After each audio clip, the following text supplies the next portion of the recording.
milionário sai de um restaurante de luxo e encontra sua ex-esposa, grávida e faminta, pedindo comida na calçada. A imagem o atinge como um fantasma do passado, carregado de culpa e lembranças que tentou esquecer. O que acontece depois vai te deixar de boca aberta. Olá, espectador. Obrigado por estar aqui. Deixe um like e nos conte nos comentários o que achou da história e de qual cidade está nos assistindo agora. Vamos continuar com a história. A chuva primaveril de São Paulo criava um ritmo hipnótico contra as imensas janelas do restaurante Coração de Fogo, o mais novo e ambicioso projeto de Antônio Ribeiro. As gotas escorrendo pelo vidro fragmentavam as luzes de neon de jardins, em pequenos arco-íris que dançavam sobre as elegantes mesas de Nogueira.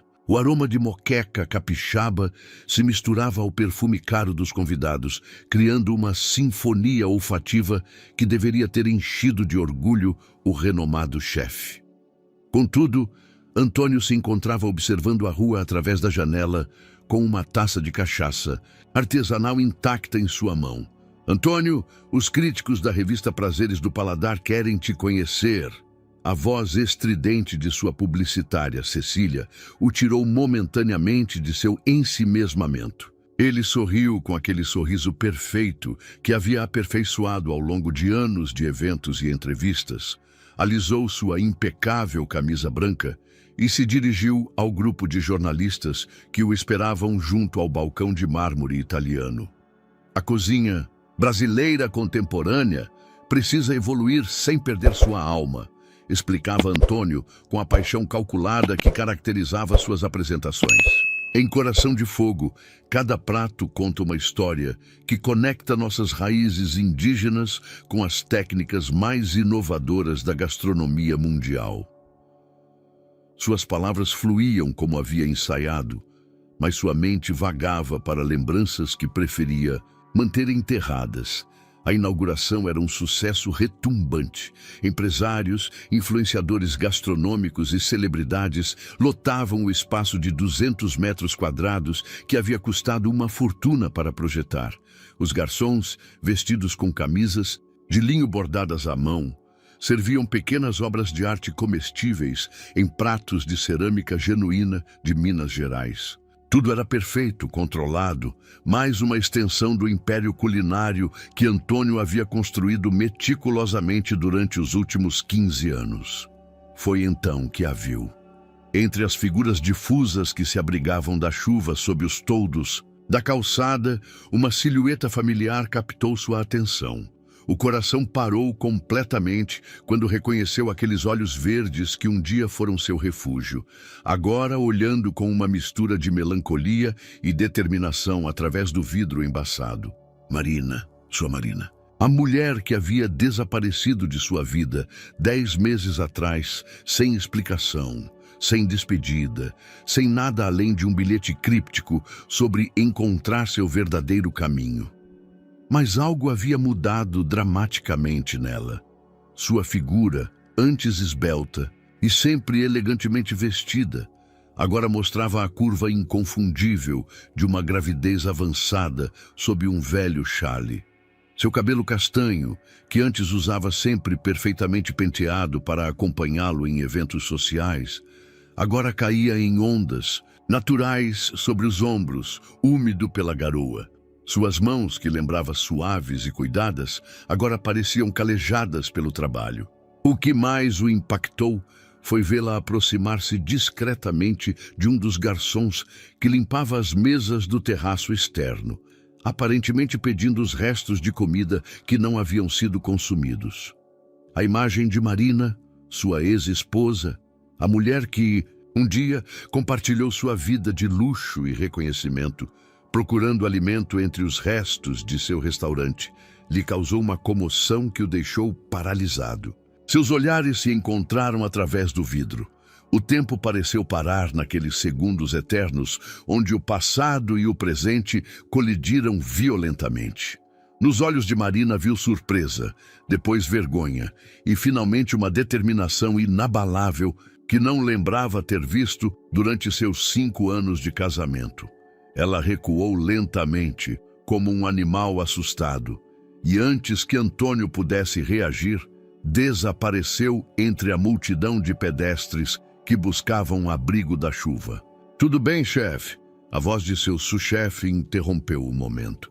Antônio percebeu que havia ficado imóvel por vários minutos, com a taça de cachaça agora morna entre seus dedos trêmulos. "Sim, tudo perfeito", mentiu, enquanto sua mente processava o que acabara de presenciar. O resto da noite passou como em uma névoa. Sorriu, brindou, recebeu felicitações e prometeu entrevistas, mas seu coração continuava na rua, correndo atrás de uma figura que conhecia melhor que a sua própria e que, no entanto, parecia ter se transformado em uma completa desconhecida. Quando os últimos convidados se foram por volta das 2 da madrugada, Antônio ficou sozinho em seu restaurante novinho em folha, cercado pelos restos de seu triunfo profissional.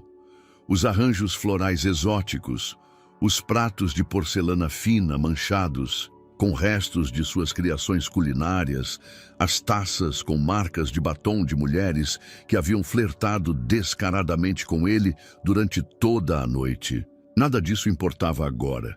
Serviu-se outra taça de cachaça e sentou-se junto à janela, observando as ruas já vazias de jardins. As perguntas se aglomeravam em sua mente como uma tempestade. Onde Marina havia estado todos esses meses?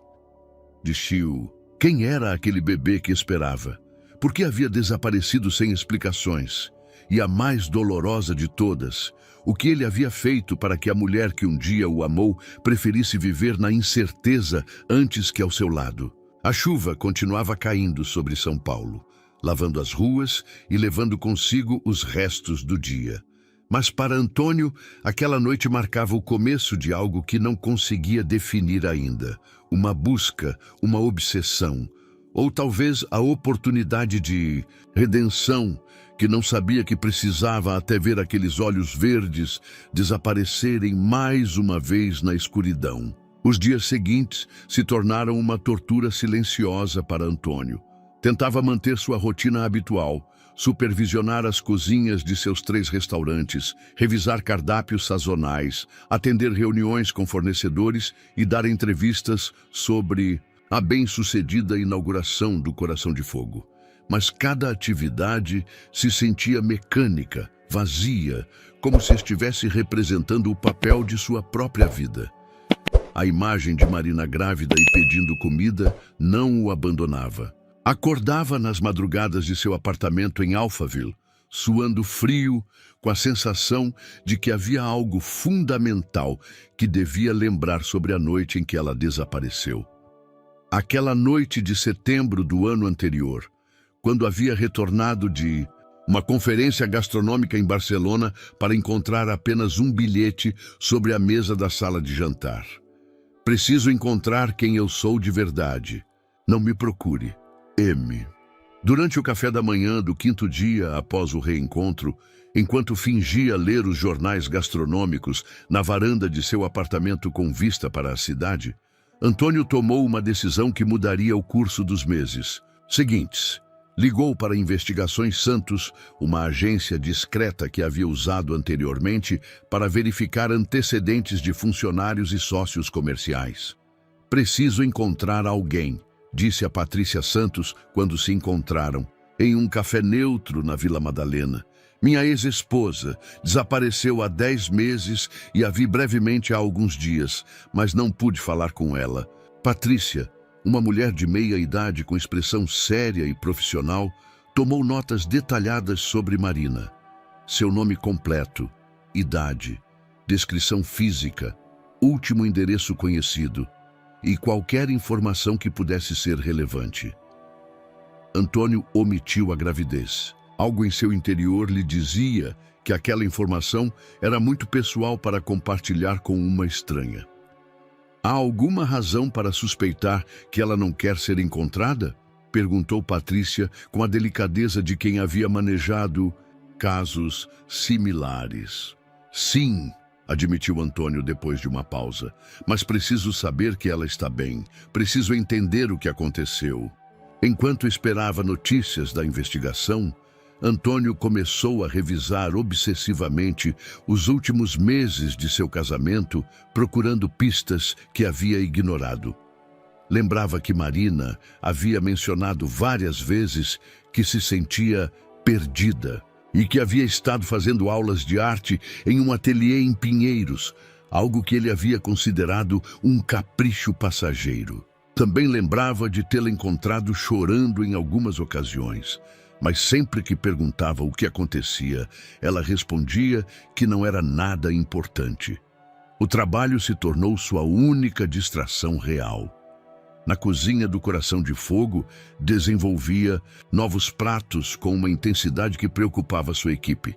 Experimentava combinações arriscadas: moqueca baiana com camarão potiguar, pastel de camarão com molho de tucupi e jambu, feijoada com espuma de coentro. Cada criação parecia ser uma busca desesperada por encontrar algo que não conseguia nomear. "Chefe, você está trabalhando 18 horas por dia", comentou Roberto, seu sous-chefe de confiança, enquanto limpavam a cozinha após o serviço noturno. "Os rapazes estão preocupados." "Estou bem", respondeu Antônio automaticamente, mas sabia que era mentira. Não estava bem havia meses, talvez anos. A diferença era que agora tinha uma razão concreta para sua inquietação. Uma semana após o encontro no café, Patrícia o ligou com notícias. "A encontrei", disse, sem rodeios. "Frequenta o mercado da Vila Mariana, especificamente aos domingos de manhã. Tem uma pequena banca onde troca artesanatos por alimentos. Parece que estabeleceu uma espécie de sistema de troca com alguns comerciantes." Antônio sentiu o coração acelerar. Artesanatos? Pequenas figuras de barro, colares com contas, coisas simples, mas bem feitas. Os vendedores me disseram que ela é muito talentosa e que sempre está disposta a ajudar no que precisarem. Ao que parece, também dá aulas de arte para as crianças, do bairro aos sábados. Aquela informação o feriu mais do que esperava. Marina sempre fora criativa, mas durante o casamento havia abandonado completamente qualquer atividade artística para apoiar sua carreira. Quando se conheceram, ela trabalhava como designer gráfica independente e tinha um pequeno ateliê cheio de telas e materiais de arte. Gradualmente, aquelas paixões haviam desaparecido, substituídas por eventos sociais, viagens de trabalho e a gestão de sua imagem pública como casal. "Há mais alguma coisa", continuou Patrícia. "Mora em um pequeno apartamento em um prédio antigo perto do mercado. O lugar é modesto, mas, segundo os vizinhos, está sempre limpo e cheira a flores. Cuida de uma pequena horta na cobertura." Antônio agradeceu a Patrícia e pagou seus honorários, mas pediu que suspendesse a investigação. O que precisava agora não podia ser obtido através de um detetive. Precisava vê-la por si mesmo, falar com ela, entender o que havia acontecido com a mulher que um dia conheceu melhor que ninguém. No domingo seguinte, bem cedo, Antônio dirigiu de Alphaville até a Vila Mariana. Não havia pisado naquele bairro em anos. Durante o casamento, Marina havia sugerido várias vezes que visitassem os mercados tradicionais, mas ele sempre encontrara desculpas relacionadas ao trabalho. Agora, enquanto caminhava pelas ruas de pedra cheias de história, perguntava-se quantas outras coisas havia recusado sem pensar realmente. O mercado era um universo diferente do mundo de aço inoxidável e design minimalista de seus restaurantes. As cores vibrantes das frutas tropicais, o aroma do fogão a lenha preparando pães de queijo, os gritos alegres dos vendedores oferecendo seus produtos, tudo criava uma sinfonia de vida autêntica que contrastava enormemente com a elegância controlada de seu ambiente habitual. E ali, em uma pequena banca improvisada entre um vendedor de flores e uma senhora que oferecia empadas, estava Marina. Usava um vestido simples de algodão azul claro que destacava sua gravidez, agora mais notória do que na noite da inauguração. Seu cabelo estava preso em uma trança frouxa e tinha as mãos ocupadas ensinando uma menina de uns 8 anos a modelar a argila. Pela primeira vez em meses, Antônio ficou sem palavras.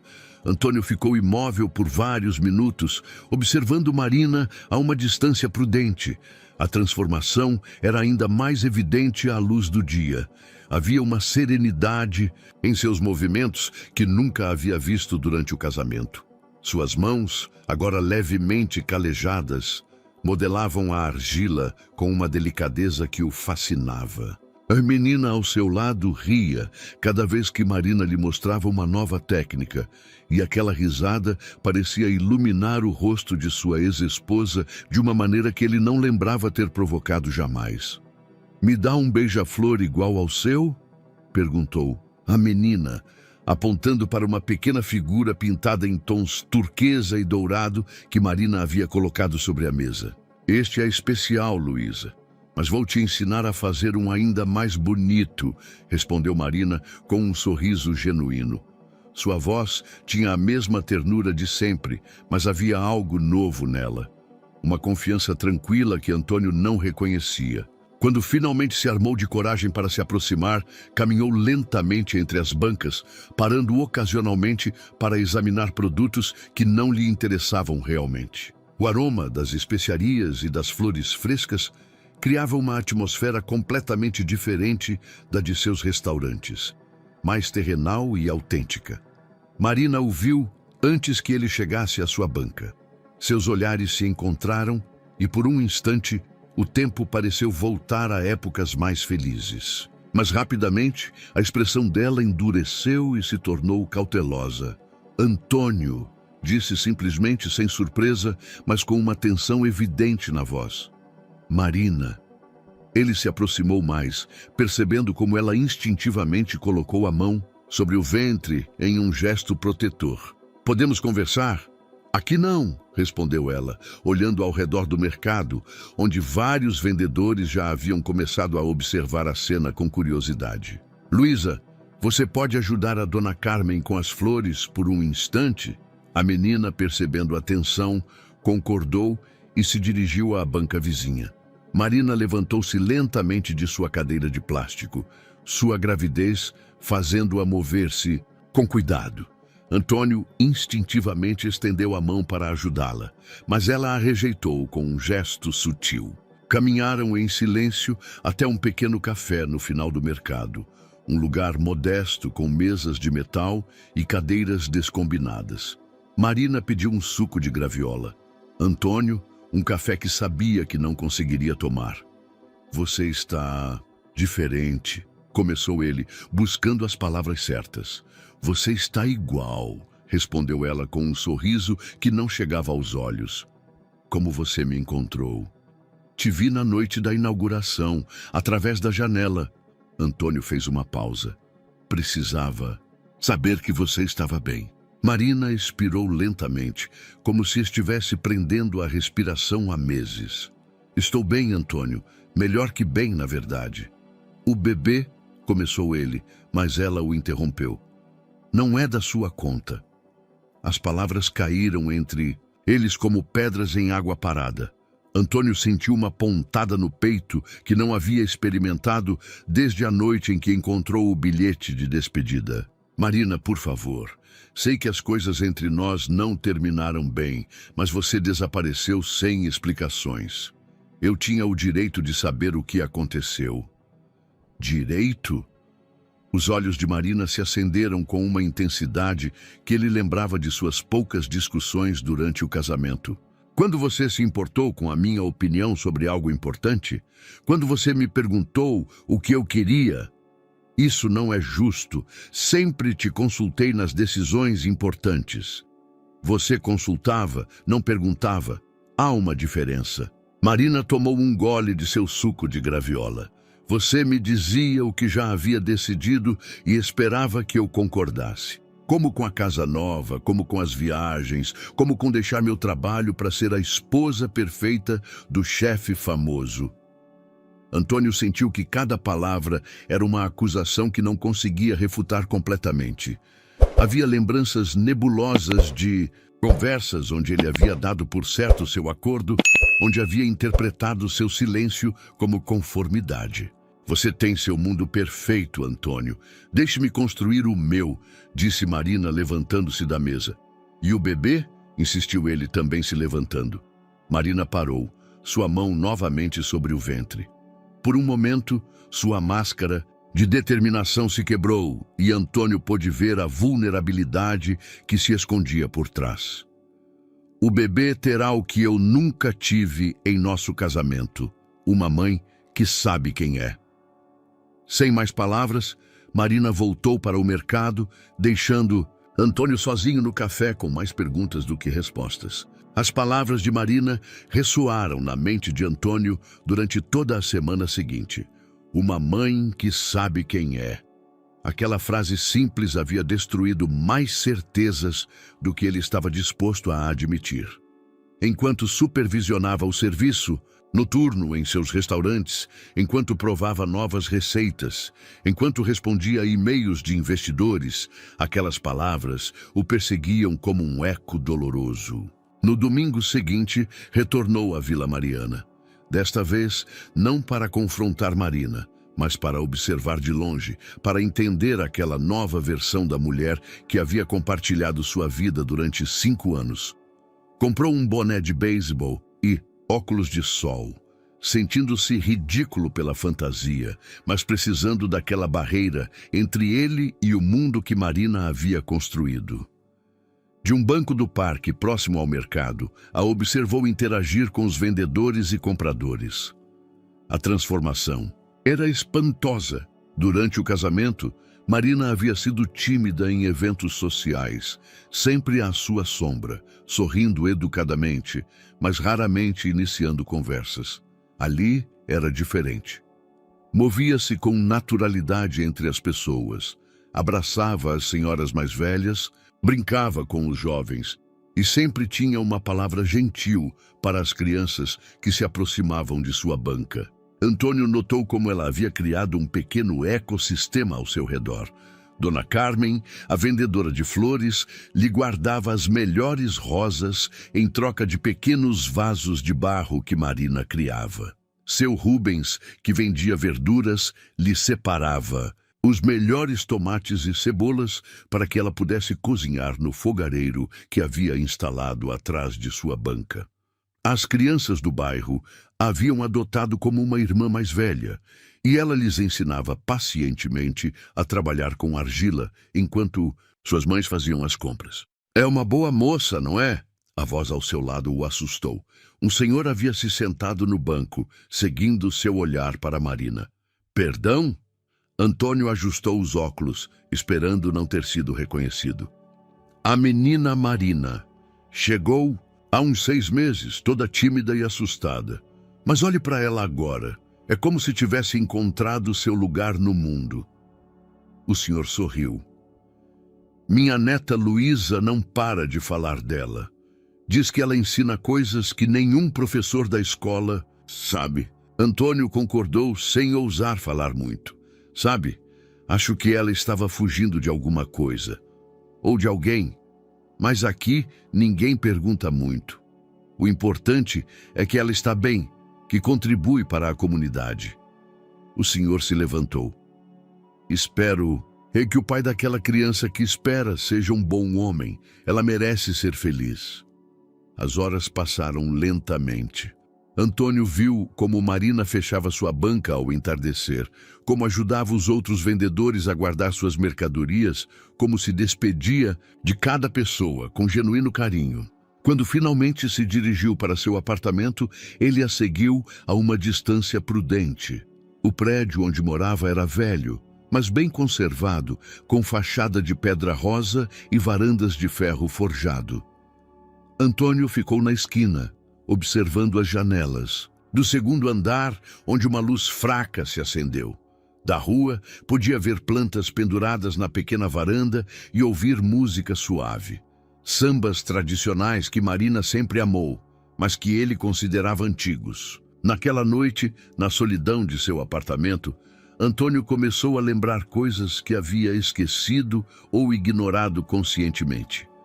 Como Marina dançando sozinha na cozinha de sua antiga casa enquanto preparava o café da manhã, cantarolando músicas de Cartola. Como suas tentativas de decorar sua casa com plantas e artesanatos que ele sempre considerava muito populares para seu estilo de vida. Como suas sugestões de visitar mercados tradicionais que ele recusava por falta de tempo, quando ele havia parado de realmente vê-la. Quando havia começado a tratar seu casamento como mais uma sociedade comercial do que uma união de amor. A resposta chegou com uma clareza dolorosa. Gradualmente, sem perceber, havia transformado Marina em uma extensão de sua imagem pública, em vez de valorizá-la como indivíduo. E ela, lentamente, havia desaparecido diante de seus olhos, muito antes de escrever aquele bilhete de despedida. 2 meses depois daquele primeiro encontro no café, Antônio havia estabelecido uma rotina dominical que se tornara tão essencial como o ar que respirava. Chegava cedo à Vila Mariana, sempre com alguma fantasia sutil, e passava as manhãs observando Marina de diferentes pontos do mercado. Havia memorizado seus horários, conhecia seus amigos, sabia em quais dias ensinava arte às crianças e quais dedicava a criar novas peças de cerâmica. Naquela manhã em particular, decidiu aproximar-se da banca de Sofia, uma mulher madura que vendia ervas medicinais e que havia notado ter um relacionamento especial com Marina. Fingiu interesse em algumas plantas aromáticas enquanto escutava sua conversa. Minha filha, esse bebê já está bem grande. Quando você vai deixar que te acompanhe ao médico? Dizia Sofia a Marina enquanto arrumava maços de manjericão. Estou bem, Sofia. Tenho ido à clínica do SUS. Tudo está normal, respondeu Marina, mas Antônio notou um tom de cansaço em sua voz que não havia percebido antes. Não gosto que você viva sozinha nesse seu estado. Você devia falar com o pai da criança. Por mais orgulhosa que seja, essa criança precisa do pai dela. Marina ficou em silêncio por um momento, concentrando-se em pintar um pequeno vaso. Nem todos os homens sabem ser pais, Sofia. Alguns só sabem ser provedores. E como você sabe se não lhe dá a oportunidade? Antônio sentiu o coração parar. Estariam falando dele? Era possível que aquele bebê fosse seu? Porque eu o conheço. Conheci um homem que tinha tudo planejado, que sabia exatamente como devia ser cada aspecto de nossas vidas. Um homem brilhante, bem-sucedido, mas que nunca aprendeu a realmente escutar. Marina fez uma pausa, sua voz se tornando mais suave. Quando tentei lhe contar sobre o bebê, ele estava tão ocupado impressionando uns investidores que nem me olhou. Naquela noite entendi que para ele eu era só mais um acessório de sua vida perfeita. As palavras atingiram Antônio como um tapa. Lembrou-se daquela noite com uma clareza dolorosa.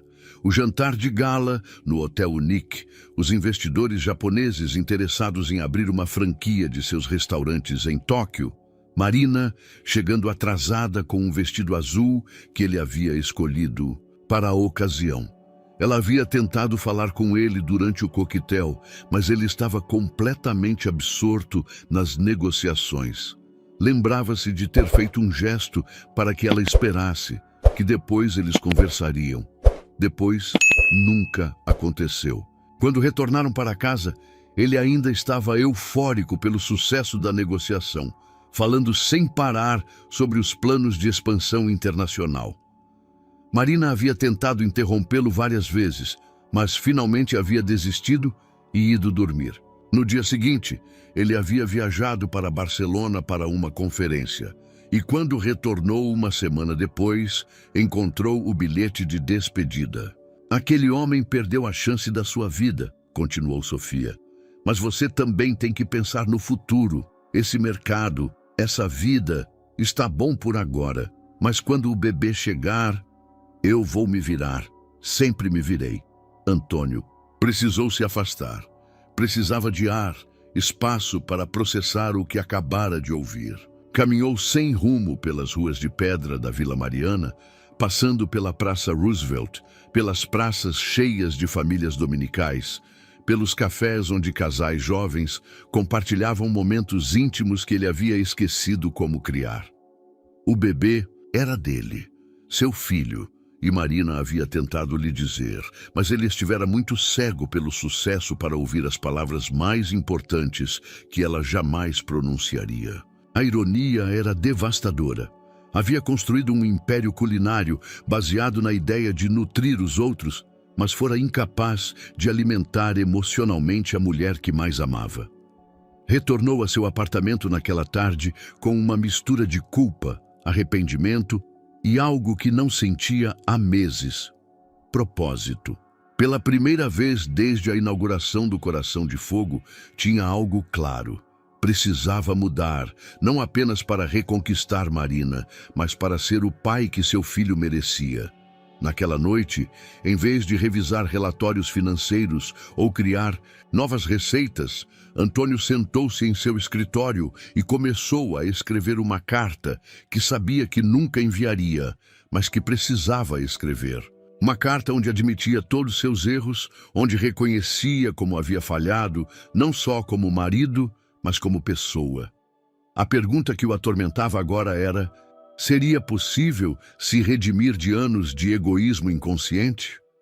Ou ele havia perdido para sempre a oportunidade de ser parte da família que não soube valorizar quando a teve? A revelação sobre sua paternidade transformou Antônio de maneiras que não havia antecipado. Durante as semanas seguintes, começou a tomar decisões que surpreenderam toda a sua equipe. Primeiro, cancelou a expansão internacional que havia estado planejando meticulosamente durante meses. Depois, implementou um programa onde os ingredientes frescos, que não eram usados em seus restaurantes ao final do dia, em vez de serem descartados, eram doados a cozinhas comunitárias. "Você tem certeza disso, chefe?" perguntou Cecília, sua publicitária, quando ele explicou que queria manter o programa de doações completamente anônimo. Essa é exatamente o tipo de história que a mídia adoraria. Responsabilidade social, chefe famoso ajudando os necessitados. "Não quero publicidade para isso", respondeu Antônio firmemente. "Só faça."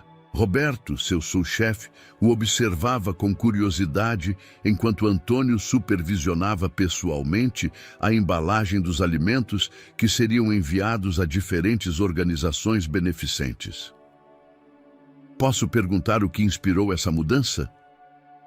Antônio parou no meio do caminho de revisar uma caixa de verduras frescas. "Sabe, durante anos falamos em nutrir a alma em nossos cardápios, mas nunca realmente pensei no que isso significava fora dessas paredes." Um domingo de manhã, enquanto observava Marina de seu banco habitual, Antônio notou algo diferente. Ela parecia mais lenta em seus movimentos e em várias ocasiões levou a mão às costas em um gesto de desconforto. Sua gravidez estava claramente avançando, provavelmente já perto do 7º mês. Naquela tarde, tomou uma decisão arriscada. Em vez de simplesmente observar, aproximou-se da banca de Dona Carmen. "Com licença, senhora, poderia me dizer quais flores a senhorita Marina mais gosta?"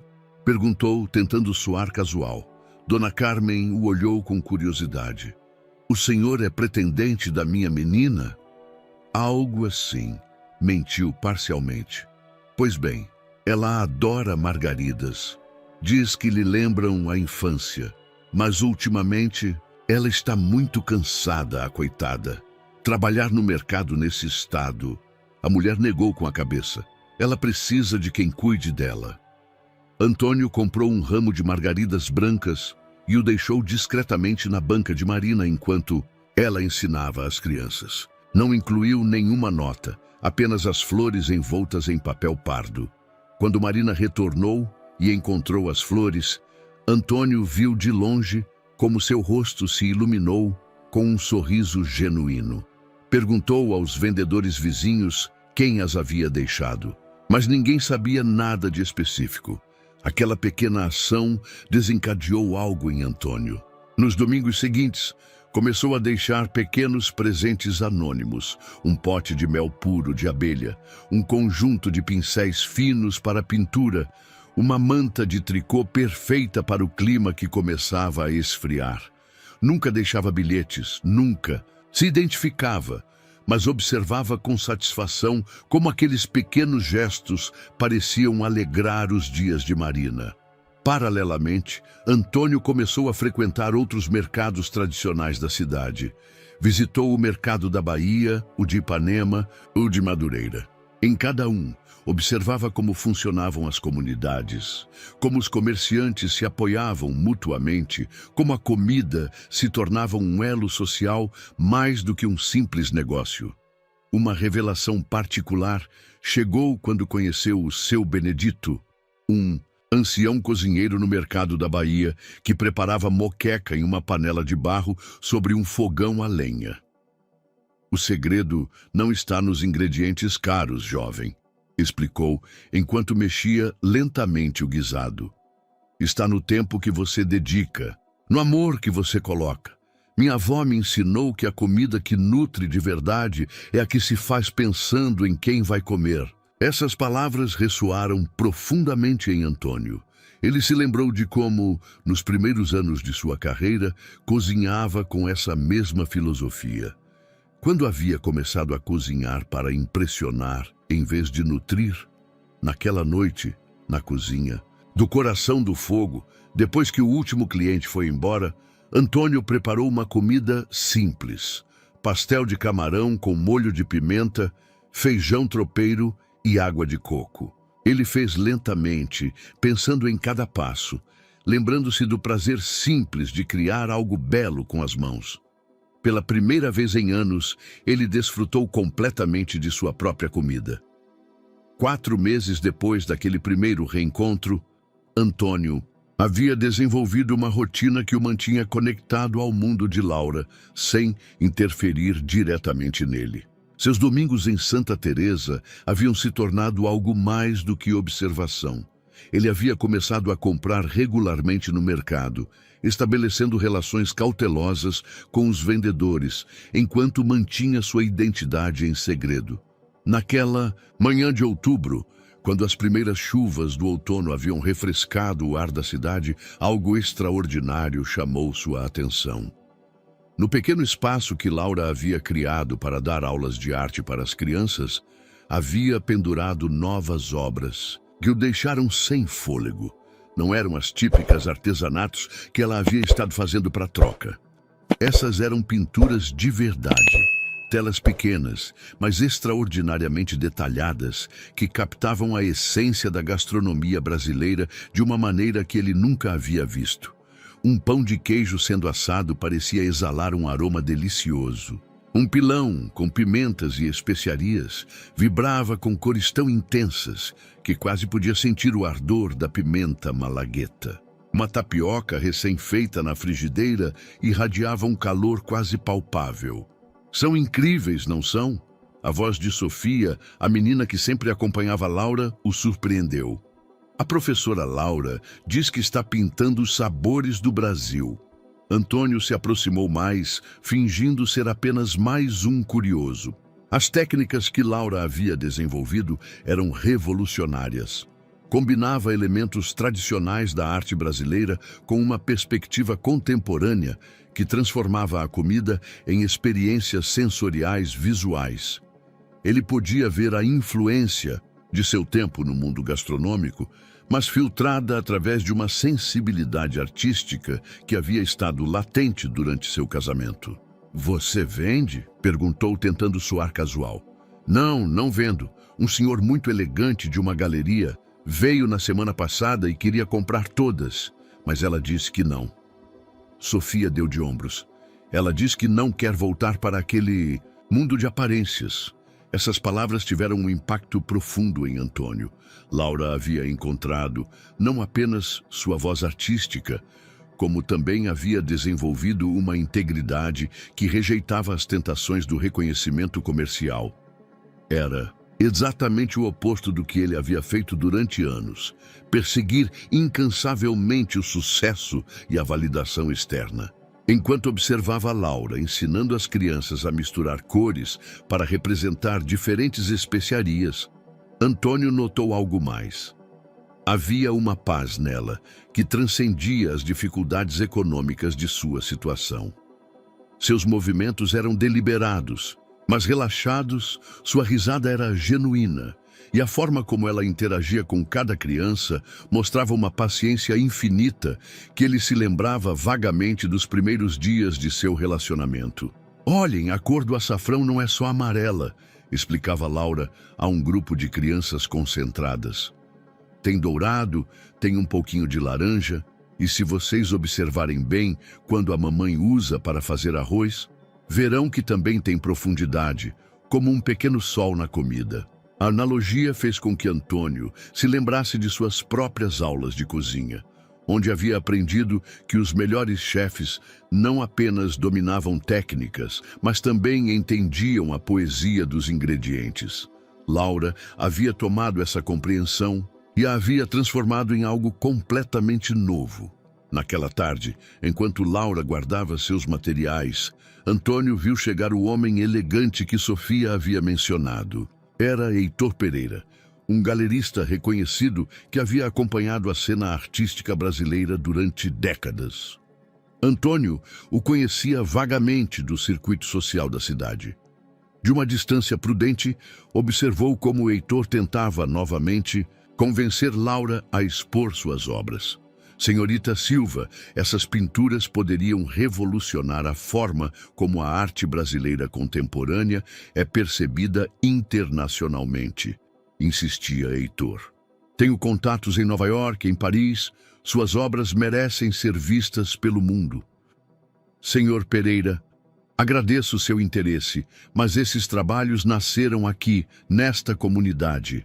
Não são feitos para impressionar colecionadores estrangeiros", respondeu Laura com firmeza. "São feitos para celebrar o que já temos." A conversa continuou por vários minutos, com Heitor oferecendo somas cada vez mais tentadoras, mas Laura manteve sua posição. Finalmente, o galerista se retirou, claramente frustrado. Antônio sentiu uma mistura complexa de orgulho e dor. Orgulho pela integridade artística que Laura havia desenvolvido e dor por reconhecer que essa fortaleza havia surgido precisamente das experiências que ele havia causado com sua obsessão pelo sucesso externo. A descoberta do talento artístico de Laura havia despertado em Antônio uma urgência que ele não conseguia explicar completamente. Durante os dias seguintes, ele se encontrou investigando discretamente sobre Heitor Pereira e sua galeria. O que ele descobriu o encheu de uma estranha mistura de esperança e apreensão. Heitor não era um oportunista qualquer, mas um reconhecido promotor de arte brasileira autêntica, com uma reputação sólida de apoiar artistas que combinavam tradição e inovação. No domingo seguinte, Antônio tomou uma decisão arriscada. Em vez de manter sua rotina de observação distante, ele se aproximou diretamente da área onde Laura dava suas aulas de arte. Ele estava vestindo um suéter simples e jeans, muito diferente dos ternos elegantes que havia usado durante seu casamento. "Com licença", disse com voz trêmula quando Laura terminou de explicar uma técnica para as crianças. "Posso falar com você um instante?" Laura levantou o olhar e sua expressão mudou imediatamente ao reconhecê-lo. Desta vez, porém, não havia surpresa, mas uma resignação cansada. "Crianças vão ajudar a Dona Célia com as flores", disse suavemente.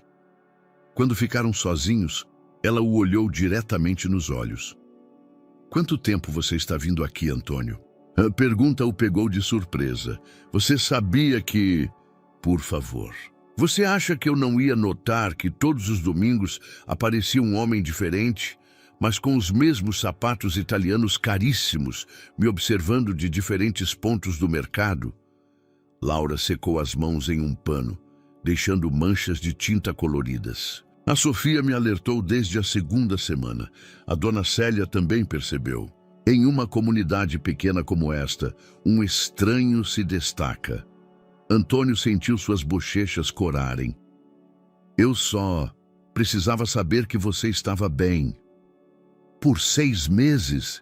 Me espionando? A voz de Laura não era agressiva, mas firme. Ou será porque você soube que o bebê é seu? O mundo pareceu parar. Antônio a olhou com os olhos arregalados, sem saber o que dizer. Ai, Antônio, a Sofia te ouviu no dia em que conversamos sobre o pai do bebê. Suas reações foram bastante óbvias para alguém que viveu tanto quanto ela.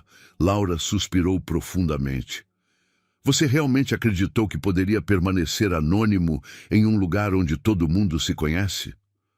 Laura, eu queria te dizer, mas não sabia como me aproximar sem que você sentisse que eu estava invadindo seu espaço novamente. E em vez disso, você decidiu invadir minha privacidade por meses? Laura sentou-se pesadamente em uma cadeira de plástico. Sua gravidez, agora claramente visível sob o vestido largo. Antônio, os presentes anônimos, as doações para o mercado que ninguém sabe de onde vem, nada disso foi realmente anônimo. Antônio se sentiu completamente exposto. Você sabia sobre as doações? O coordenador do programa de alimentos do CRAS me disse que um benfeitor anônimo havia começado a enviar ingredientes frescos de alta qualidade. Quando ele descreveu o tipo de produtos, soube imediatamente que vinham de seus restaurantes. Laura fez uma pausa. Foi um gesto lindo, mas também tipicamente seu, ajudar, mas à distância, sem compromisso real. As palavras doeram porque eram verdadeiras. Eu não queria que você sentisse que eu estava tentando comprar seu perdão. Mas isso é exatamente o que você estava fazendo, não é? Laura se levantou lentamente. Antônio, durante nosso casamento, você sempre resolvia os problemas emocionais com gestos grandiosos. Viagens caras, quando eu me sentia sozinha, joias, quando discutíamos, jantares em restaurantes exclusivos, quando eu precisava que você me escutasse. Antônio percebeu que ela estava certa. Mesmo agora, seu primeiro instinto havia sido o mesmo: agir das sombras, controlar a situação sem se expor verdadeiramente. Você está certa, admitiu finalmente. Eu não mudei tanto quanto eu acreditava. A mudança real exige vulnerabilidade, Antônio. Requer estar disposto a ser rejeitado, a ouvir um não, a que as coisas não saiam como você planeja. Laura caminhou até suas pinturas, tocando suavemente a borda de uma das telas. Olhe para essas obras. Sabe por que eu não as vendo? Antônio negou com a cabeça. Porque elas nasceram da dor, da perda, de ter que reconstruir minha identidade do zero. Vendê-las seria trair esse processo. Seus olhos se encheram de lágrimas que ela se recusava a derramar. Este bebê que espero também nasceu de algo real, autêntico. Não pode ser parte de um plano de redenção para você. A honestidade brutal de suas palavras quebrou algo fundamental em Antônio. Pela primeira vez em meses, talvez em anos, ele sentiu as lágrimas escorrerem livremente pelo seu rosto. As lágrimas de Antônio pareceram suavizar algo em Laura, embora apenas momentaneamente. Ela se aproximou e lhe ofereceu um lenço de tecido que tirou da bolsa. Um gesto automático, de compaixão que ela mesma pareceu se surpreender ao fazer. Não chore aqui, disse suavemente. As crianças vão voltar logo e não precisam ver drama de adultos. Antônio enxugou os olhos, tentando recuperar a compostura. Laura, eu sei que fiz tudo errado. Eu sei que meus métodos foram covardes. Mas este bebê, nosso bebê, eu não mereço ao menos a oportunidade de tentar ser um pai? Ser pai não se trata de merecimento, Antônio. Se trata de compromisso, de estar presente, de colocar as necessidades do seu filho antes das suas. Laura sentou-se novamente, sua mão descansando protetoramente sobre seu ventre proeminente. E, francamente, não vejo evidências de que você tenha aprendido a fazer isso. Antes que Antônio pudesse responder, Dona Célia se aproximou correndo, com uma expressão de alarme que os preocupou imediatamente. Laura, minha filha, venha rápido. Tem uns senhores de terno falando com os líderes do mercado. Eles dizem que vão fechar tudo isso para construir um shopping center.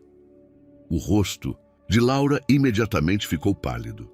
Ela se levantou com dificuldade e os três se dirigiram para o centro do mercado, onde, de fato, uma multidão havia se reunido em torno de 3 homens de terno escuro que carregavam pastas oficiais e conversavam com os líderes dos comerciantes. Do que se trata isso? Perguntou Laura ao seu Zé, o vendedor de verduras que havia assumido a liderança informal do mercado. Diz que o terreno foi vendido para uma incorporadora. Temos 30 dias para desocupar, respondeu seu Zé com voz quebrada. 30 dias para encontrar outro lugar, como se fosse tão fácil. Antônio observou como Laura se transformava diante de seus olhos.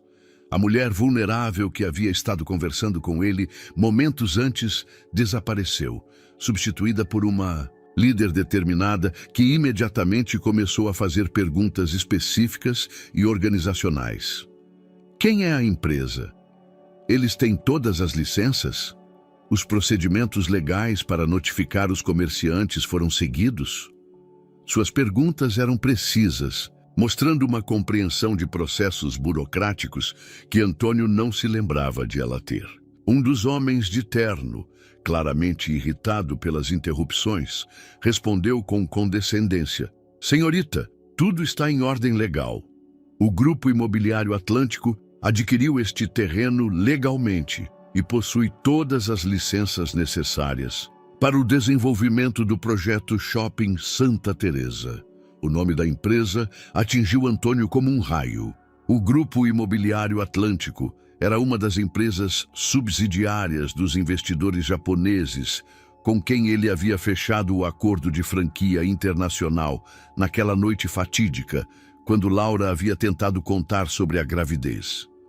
Mais especificamente, era a empresa que havia estado pressionando para que ele abrisse um restaurante de alta gama em Santa Teresa, como parte de um desenvolvimento turístico de luxo. A ironia era devastadora. Seu próprio sucesso profissional estava ameaçando diretamente o refúgio que Laura havia construído depois de fugir dele. Isso não pode estar acontecendo, murmurou Laura. Mas Antônio podia ver que ela já estava pensando em estratégias. Seu Zé, precisamos nos organizar. Vamos lutar contra isso. Com que dinheiro, minha filha? Com que advogados? Seu Zé negou com a cabeça tristemente. Somos gente trabalhadora, mas contra essas grandes empresas... Então vamos encontrar a maneira, disse Laura com uma determinação inflexível. Este mercado não é apenas um local de trabalho, é uma comunidade. Não vamos permitir que nos destruam para construir outro shopping center. Antônio se afastou do grupo, sentindo uma mistura tóxica de culpa e urgência. Ele tirou seu telefone e ligou para Camila, sua publicitária. Camila, preciso que investigue tudo o que puder sobre o projeto Shopping Santa Teresa do Grupo Imobiliário Atlântico, tudo. Licenças, sócios, datas, procedimentos legais e preciso para amanhã. Algum problema específico? Pode ser. Só me consiga a informação.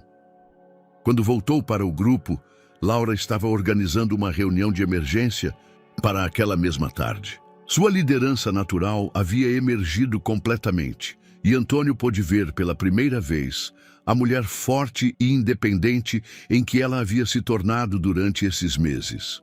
Mas também pôde ver o cansaço em seus olhos, o peso da gravidez combinado com essa nova crise. E algo em seu interior se quebrou definitivamente. Já não se tratava de reconquistar Laura ou de demonstrar que ele havia mudado. Tratava-se de proteger a comunidade que a havia acolhido e que agora se tornaria o lar de seu filho. Naquela noite, pela primeira vez em meses, Antônio não voltou para seu apartamento. Em vez disso, ficou em um pequeno hotel perto do mercado, planejando uma estratégia que sabia que poderia lhe custar tudo o que havia construído profissionalmente. A informação que Camila lhe forneceu naquela madrugada confirmou os piores temores de Antônio. O projeto Shopping Santa Teresa não incluía apenas o shopping center, mas também um distrito gastronômico de luxo, onde havia sido reservado o espaço principal para uma filial do Coração do Fogo. Sua assinatura estava nos documentos preliminares, seu nome aparecia nas projeções de marketing, e sua participação no projeto estava sendo usada como um dos principais atrativos para outros investidores. Antônio tomou um banho no pequeno hotel, vestiu a mesma roupa do dia anterior e caminhou até o mercado muito antes do amanhecer. Ele precisava ver o lugar com outros olhos, entender exatamente o que seria perdido se o projeto seguisse em frente. Na tranquilidade da aurora, ele pôde apreciar detalhes que havia passado por alto durante meses de observação dominical. Os murais pintados pelas crianças do bairro nas paredes laterais, contando a história de Santa Teresa em cores vibrantes. Os pequenos jardins que as vendedoras haviam criado em vasos reciclados, enchendo os espaços com flores e ervas aromáticas. Os bancos feitos à mão, onde os idosos se reuniam para conversar enquanto suas famílias trabalhavam. Aquele não era simplesmente um mercado, era um ecossistema social que havia levado décadas para se desenvolver organicamente. Quando o mercado começou a ganhar vida com os primeiros comerciantes preparando suas barracas, Antônio tomou a decisão mais arriscada de sua vida profissional. Ele ligou diretamente para Hiroshi Tanaka, o diretor-geral da empresa japonesa. Tanaka-san, sou Antônio Ribeiro. Precisamos conversar sobre o projeto de Santa Teresa. Ribeiro-san, que prazer ouvi-lo. Estávamos muito animados com o avanço do projeto. Tudo bem com as especificações do restaurante? Na verdade, preciso retirar minha participação do projeto. O silêncio na linha se estendeu por vários segundos. Perdão, não tenho certeza de ter entendido corretamente. Quero cancelar minha participação no Shopping Santa Teresa. Completamente. Ribeiro-san, isso é inesperado. Seu restaurante é o principal âncora do componente gastronômico. Sem o Coração do Fogo, teríamos que reconsiderar todo o conceito. A voz de Tanaka havia perdido sua cordialidade inicial. Posso perguntar o que motivou essa mudança? Antônio observou Laura chegar ao mercado, caminhando lentamente devido à sua gravidez avançada, mas cumprimentando carinhosamente cada pessoa que encontrava em seu caminho. Descobri que há coisas mais importantes do que a expansão comercial, respondeu honestamente. Ribeiro-san, você compreenderá que isso tem implicações legais significativas. Há contratos assinados, investimentos comprometidos. Eu entendo. Estou disposto a assumir as consequências financeiras. Depois de desligar, Antônio se dirigiu ao ponto de encontro que Laura havia estabelecido para organizar a resistência ao projeto. Ele encontrou mais de 50 pessoas reunidas em torno de uma mesa improvisada, onde Laura, apesar de seu estado, havia colocado mapas e documentos legais. O primeiro passo é entender exatamente quais são nossos direitos, explicava Laura ao grupo. Precisamos verificar se todos os procedimentos para a notificação de despejo foram seguidos, se o impacto social do projeto foi considerado, se as normas de preservação do patrimônio histórico de Santa Teresa foram respeitadas. Seu Zé levantou a mão. Laura, tudo isso soa muito bem, mas quem vai pagar os advogados? Eu vou me encarregar disso, disse Antônio, aproximando-se do grupo.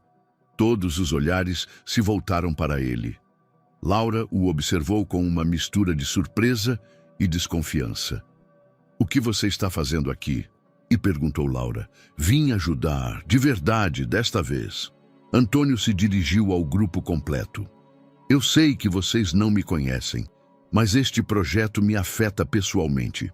Estou disposto a financiar a assessoria jurídica necessária para lutar. Encontre o despejo. E o que você quer em troca? A pergunta veio de Sofia, que havia observado toda a situação dos últimos meses com o ceticismo de quem havia vivido muitas desilusões. Nada, respondeu Antônio, olhando diretamente para Laura. Só a oportunidade de fazer o certo pela primeira vez. Laura estudou seu rosto por longos segundos. Por que agora? Porque percebi que meu sucesso profissional está diretamente conectado com a ameaça que vocês enfrentam. E porque... Antônio fez uma pausa, lutando para encontrar as palavras certas. Porque este lugar te deu o que eu nunca pude te dar. Uma comunidade real, um propósito autêntico. Não vou ser parte em destruir isso. O grupo murmurou entre-se, claramente dividido sobre se confiar neste estranho que aparecia com promessas de ajuda. Laura levou a mão à barriga como se procurasse orientação no filho que esperava. Se você vai ajudar, disse finalmente, irá fazer sob nossos termos, com total transparência. Nada de decisões tomadas pelas nossas costas. Aceito, respondeu Antônio imediatamente. Pelas próximas 2 semanas, a dinâmica entre Antônio e Laura se transformou de forma inesperada. Trabalhar juntos para salvar o mercado havia criado uma espécie de trégua tensa, onde ambos se concentravam no objetivo comum enquanto navegavam cuidadosamente em torno de sua história pessoal. Antônio havia cumprido sua promessa de total transparência. Ele contratou o melhor escritório de advocacia, especializado em direito urbano da cidade, e compartilhou todos os documentos do projeto Shopping Santa Teresa, incluindo os contratos que o envolviam diretamente. A revelação de que ele havia estado envolvido na ameaça original havia causado inicialmente uma onda de choque e desconfiança na comunidade. Como sabemos que isso não é uma estratégia para ganhar nossa confiança? Havia perguntado seu Zé durante uma das primeiras reuniões. Vocês não sabem, havia respondido Antônio honestamente. Só podem julgar minhas ações daqui para frente. Laura havia sido quem finalmente havia convencido a comunidade a aceitar sua ajuda. Olhem, havia dito durante uma assembleia particularmente tensa, podemos passar semanas debatendo suas motivações ou podemos usar os recursos que ele oferece para salvar nosso lar. Se ele nos trair, ao menos teremos lutado com todas as ferramentas disponíveis. A estratégia jurídica que desenvolveram era multifacetada. Os advogados haviam encontrado irregularidades no processo de notificação aos comerciantes, violações às normas de preservação histórica de Santa Teresa e a falta de estudos de impacto social exigidos para projetos dessa magnitude. Mas, além dos aspectos legais, Laura havia proposto algo mais ambicioso: criar uma alternativa viável que demonstrasse o valor econômico e cultural do mercado existente. Não basta resistir, explicava Laura durante uma reunião noturna no pequeno café onde haviam se reencontrado meses atrás. Temos que demonstrar que nosso modelo gera mais benefício real para a comunidade do que qualquer shopping center. Antônio observava fascinado como Laura havia desenvolvido habilidades de liderança e visão estratégica que ele não se lembrava de sua época juntos. Suas ideias para revitalizar o mercado eram inovadoras, mas respeitosas das tradições existentes. Um programa de turismo gastronômico cultural, oficinas de arte e culinária tradicional, um mercado noturno nos fins de semana com música ao vivo e espetáculos folclóricos. De onde você tirou todas essas ideias? Perguntou uma noite enquanto revisavam propostas em seu pequeno apartamento. Era a primeira vez que ele havia estado em seu novo lar, um espaço modesto, mas aconchegante, cheio de plantas, livros de arte e os aromas das especiarias que ela usava para cozinhar. De realmente ouvir as pessoas, respondeu Laura, acariciando distraidamente seu ventre proeminente.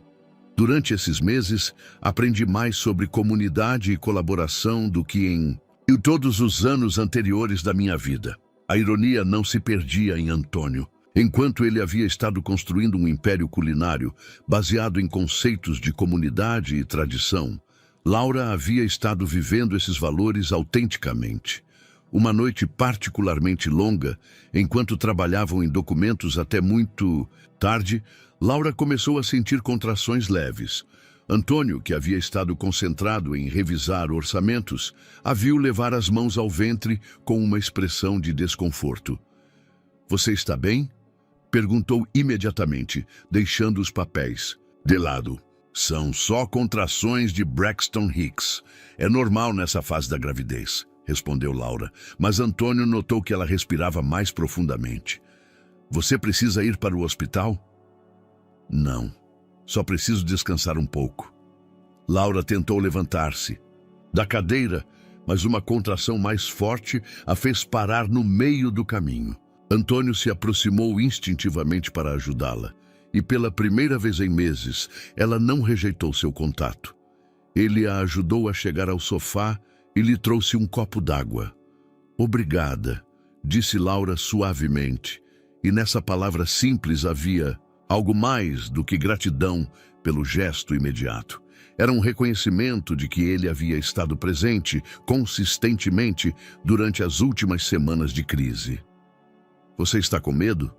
perguntou Antônio depois de um momento de silêncio. "Do parto?" "Um pouco."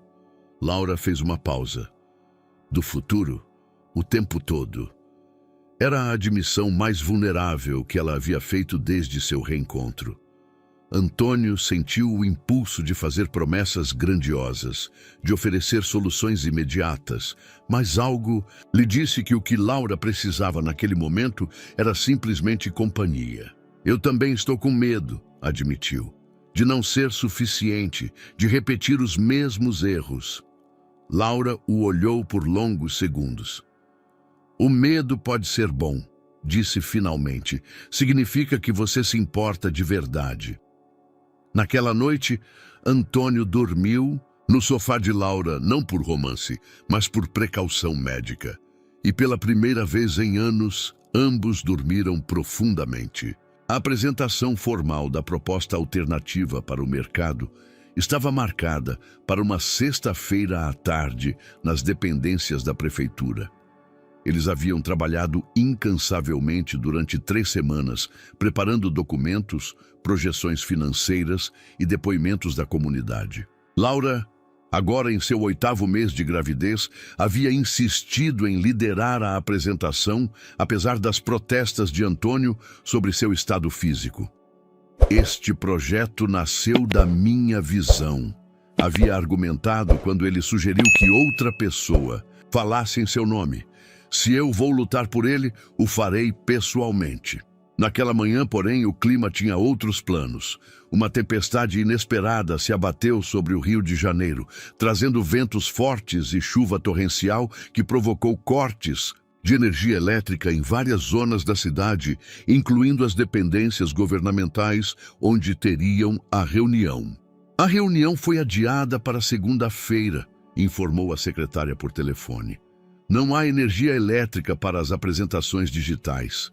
Laura recebeu a notícia com uma frustração evidente. Eles haviam mobilizado toda a comunidade para aquele dia.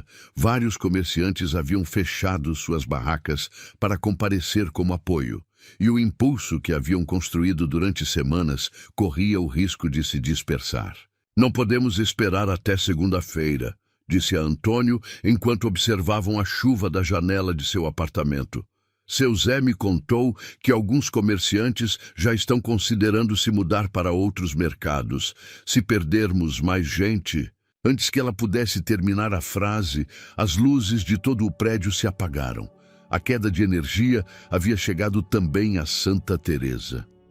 "Perfeito", murmurou Laura com sarcasmo, levando as mãos à barriga, onde o bebê parecia estar particularmente ativo naquela tarde. Antônio acendeu a lanterna de seu celular e começou a procurar velas na pequena cozinha. "Você está com fome? Posso preparar algo?" "Com o que você vai cozinhar sem eletricidade?" "Laura, trabalho há 15 anos em restaurantes. Sei cozinhar Sem todas as comodidades modernas. Antônio sorriu na penumbra. Você lembra que eu sempre quis aprender técnicas tradicionais, mas nunca tinha tempo? Apesar de sua frustração, Laura esboçou um sorriso. O fogão a lenha está na varanda, mas só tenho ingredientes básicos. O que se seguiu foi uma das experiências mais íntimas que eles haviam compartilhado em anos. Caio preparou um jantar simples, usando apenas o fogareiro a gás, tortilhas caseiras, feijão que Yara tinha cozido em uma panela de barro e verduras frescas que ele havia comprado na feira da manhã. O processo foi lento e deliberado, muito diferente do ambiente frenético de suas cozinhas profissionais. Sabe o que eu gosto disso? Disse Yara enquanto o observava trabalhar à luz de velas. Você está se movendo diferente, mais relaxado. Caio parou no meio do caminho de virar uma tortilha. Diferente como? Nos restaurantes você sempre se mexia como se estivesse numa batalha. Aqui você parece que realmente está curtindo o processo. Ela estava certa. Sem a pressão de impressionar clientes ou críticos, sem o ambiente competitivo de suas cozinhas, Caio havia redescoberto o prazer simples de criar comida para nutrir alguém que amava. Porque sim, ele percebeu com uma clareza dolorosa, ele ainda a amava. Durante o jantar, sentados no chão da sala, iluminados por velas, começaram a conversar de um jeito que não haviam feito durante o casamento. Sem agendas, sem pressões externas, apenas duas pessoas compartilhando pensamentos honestos. Você se arrepende de ter se casado comigo? Perguntou Caio de repente. Yara mastigou lentamente antes de responder. Me arrependo de ter me perdido. No processo, mas não me arrependo de ter te amado. Passado? Não sei, admitiu Yara honestamente. Há partes suas que continuam as mesmas que me apaixonaram, mas também há partes que precisam sarar ainda. Antes que Caio pudesse responder, Yara fez uma careta repentina e levou ambas as mãos à barriga. Essa não é uma contração de Braxton Hicks, disse ela com a voz tensa. A contração seguinte chegou apenas 3 minutos depois, mais intensa que a anterior. Caio sentiu seu coração acelerar enquanto ajudava Yara a respirar através da dor. Precisamos ir para o hospital, disse ele tentando manter a calma. Com essa tempestade, na escuridão e o trânsito, Yara negou com a cabeça. Não vamos chegar a tempo. Outra contração, ainda mais forte. Caio percebeu que teriam que enfrentar o nascimento do filho ali mesmo, no pequeno apartamento de Yara, com apenas velas para iluminar e a tempestade rugindo lá fora. Era exatamente o oposto de tudo o que ele havia planejado ou controlado alguma vez na vida. As horas seguintes se tornaram as mais intensas da vida de Caio. Usando a lanterna do celular, ele conseguiu entrar em contato com Dona Francisca, uma parteira tradicional que morava no bairro e que Yara havia mencionado em conversas anteriores. A mulher, com mais de 60 anos e décadas de experiência, chegou ao apartamento encharcada pela chuva, mas completamente serena. Fiquem tranquilos, meus filhos. Bebês têm nascido desde que o mundo é mundo, com luz e sem luz, disse Dona Francisca enquanto secava as mãos e avaliava a situação. O importante é manter a calma e confiar na natureza. Caio se sentiu completamente fora do seu elemento. Em suas cozinhas, ele controlava cada variável, conhecia cada processo, podia antecipar cada resultado. Ali, ele só podia segurar a mão de Yara e seguir as instruções de Dona Francisca enquanto a tempestade continuava rugindo lá fora. Caio, Yara lhe disse durante uma pausa entre as contrações. Preciso que você saiba uma coisa. Agora, não é hora de conversas sérias, respondeu ele secando o suor da testa dela. É sim, pode ser a única hora. Yara respirou fundo. Quando eu desapareci, não foi só porque você estava distante, foi porque eu estava com medo. Medo? Do quê? De me tornar uma versão da minha mãe. Ela sacrificou todos os seus sonhos pelo meu pai, e quando ele a deixou, ela ficou sem nada próprio, sem identidade, sem paixões, sem propósito. Os olhos de Yara se encheram de lágrimas. Com você estava acontecendo o mesmo. Aos poucos, eu estava desaparecendo. Caio sentiu que o peso daquelas palavras era mais opressivo que qualquer crítica que ele havia recebido. Yara, eu nunca quis, eu sei, mas o impacto foi o mesmo. Outra contração a interrompeu, mais intensa que as anteriores. Dona Francisca se aproximou com toalhas limpas e uma tranquilidade que contrastava com a ansiedade de Caio. O bebê vem logo. Yara, na próxima contração, preciso que você faça força com todas as suas forças. O que se seguiu foi um processo que Caio nunca esqueceria. Ele viu Yara se transformar numa força da natureza, canalizando meses de fortaleza emocional e física no ato mais fundamental da criação. Seus gritos de dor se misturavam com o som do vento e da chuva, criando uma sinfonia primitiva que o conectou com algo muito maior que ele mesmo. Já vejo a cabeça, anunciou Dona Francisca. Mais uma, minha filha, só mais uma. Biquiu, quando finalmente seu filho emergiu ao mundo, pequeno e enrugado, chorando forte nos braços experientes da parteira, Caio se quebrou completamente. Todas as máscaras, todas as defesas, toda a arrogância acumulada durante anos de sucesso se desmoronaram diante da realidade mais pura que ele havia experimentado. É um menino forte e saudável, anunciou Dona Francisca enquanto limpava o bebê e o envolvia em um cobertor macio. Como ele vai se chamar? Yara olhou para Caio com olhos exaustos, mas cheios de amor. Heitor, disse ela simplesmente, como o Heitor Villa-Lobos, o compositor que expressava a alma brasileira. Quando Dona Francisca colocou o bebê nos braços de Caio, ele sentiu que tudo em seu mundo se reorganizava instantaneamente. As prioridades que ele tinha tido durante toda a sua vida adulta pareciam subitamente superficiais comparadas a proteger e amar este pequeno ser que dependia completamente dele. Olá, Heitor, sussurrou ele, e sua voz quebrou. Eu sou seu pai. Yara os observava da cama, exausta, mas radiante. Sabe o que é mais lindo disso? Disse ela para Caio. O quê? Que não foi como havíamos planejado. Foi real, foi caótico, foi imperfeito. Foi exatamente como tinha que ser. Caio entendeu que aquelas palavras não se referiam apenas ao nascimento. Se referiam a tudo. Ao relacionamento deles, aos erros deles, à possibilidade de começar, de novo, com uma base completamente diferente. Quando amanheceu e a tempestade finalmente cessou, os três estavam aconchegados na cama de Yara, com Heitor dormindo pacificamente entre eles. Pela primeira vez na vida adulta, Caio não tinha pressa de estar em nenhum outro lugar. 3 meses depois do nascimento de Heitor, a vida havia tomado um ritmo completamente diferente para Caio. As manhãs já não começavam revisando relatórios financeiros em seu apartamento de luxo, mas sim preparando mamadeiras no pequeno apartamento de Yara enquanto ela recuperava as forças depois das noites de amamentação.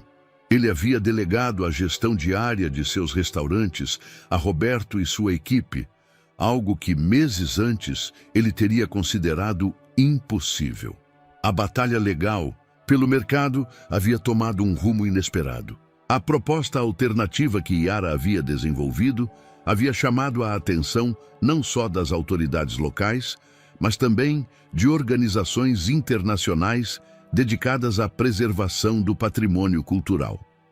O projeto Praça da Liberdade havia sido suspenso indefinidamente enquanto se avaliava a viabilidade do modelo comunitário proposto.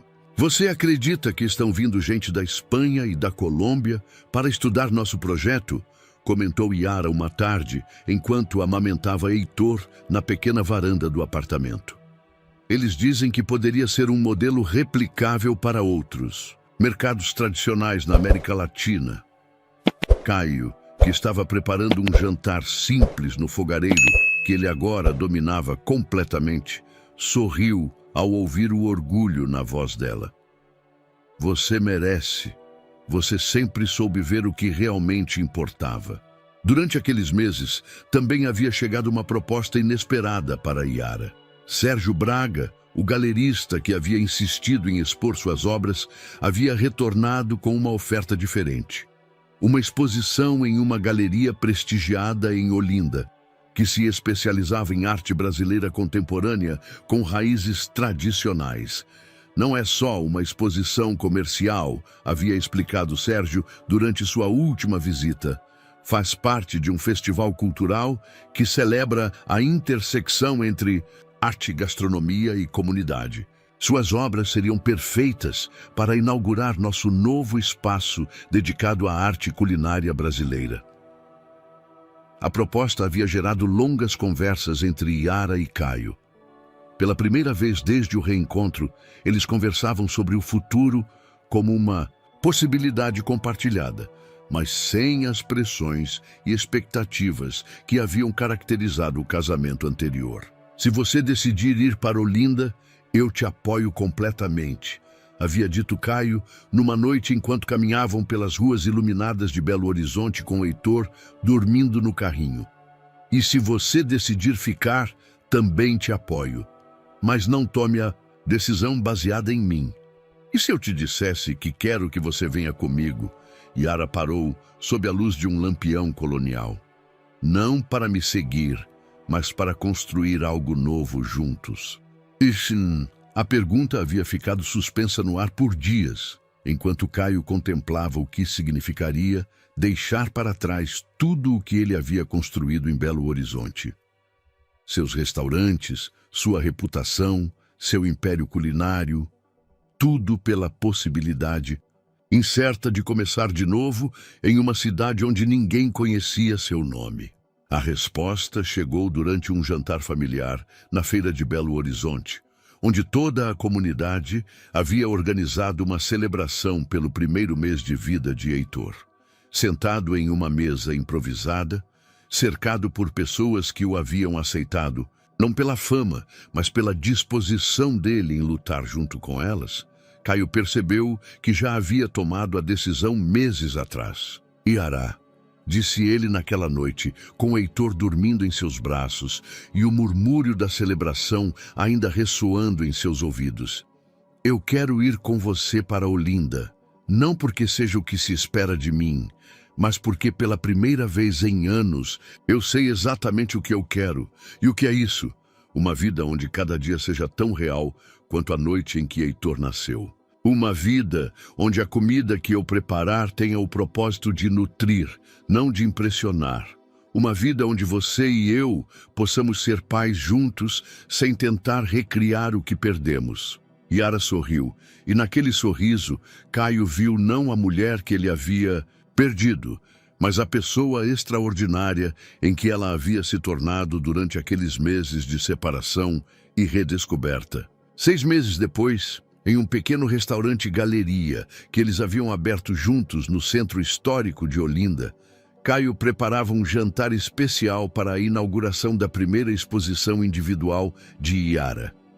O menu combinava técnicas que ele havia aprendido em seus anos de alta cozinha com receitas tradicionais pernambucanas que ele havia estado estudando com cozinheiras locais. As pinturas de Yara enfeitavam as paredes, cada uma capturando não só as cores e texturas da gastronomia brasileira, mas as emoções e memórias que cada prato evocava.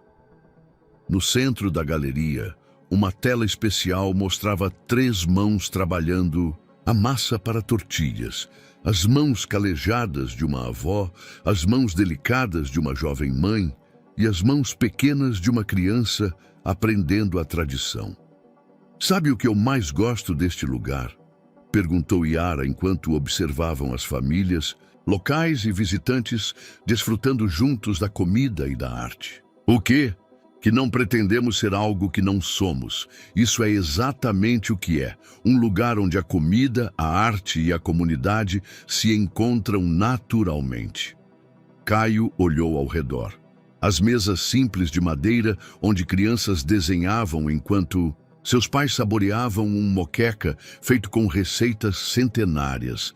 As pinturas que transformavam ingredientes simples em poesia visual, o pequeno Heitor engatinhando entre as cadeiras enquanto Dona Joana, que havia vindo especialmente de Belo Horizonte para a inauguração, o seguia com sorrisos orgulhosos. Era imperfeito, era caótico, era completamente diferente de tudo o que ele havia construído antes. E era exatamente onde ele pertencia. Naquela noite, depois que os últimos convidados foram embora, Caio, Yara e Heitor se sentaram no pequeno quintal do restaurante. As estrelas de Olinda brilhavam com uma clareza que nunca se via em Belo Horizonte, e o aroma das flores de hibisco se misturava com os últimos vestígios de especiarias e incenso da celebração. "Você se arrepende de alguma coisa?" perguntou Yara, aconchegada contra o ombro dele enquanto Heitor dormia em seus braços. "De muitas coisas", respondeu Caio honestamente, "mas não de estar aqui, agora, com você e com ele." Não havia promessas grandiosas sobre o futuro, não havia planos elaborados sobre o que viria depois. Apenas havia o momento presente, saborizado lentamente como o melhor dos pratos, e a certeza de que eles finalmente haviam aprendido a construir algo real juntos. Espero que você tenha gostado da história de hoje. Inscreva-se no canal para não perder mais histórias como essa. Dê um like e comente abaixo o que você achou da história. Nos vemos no próximo vídeo.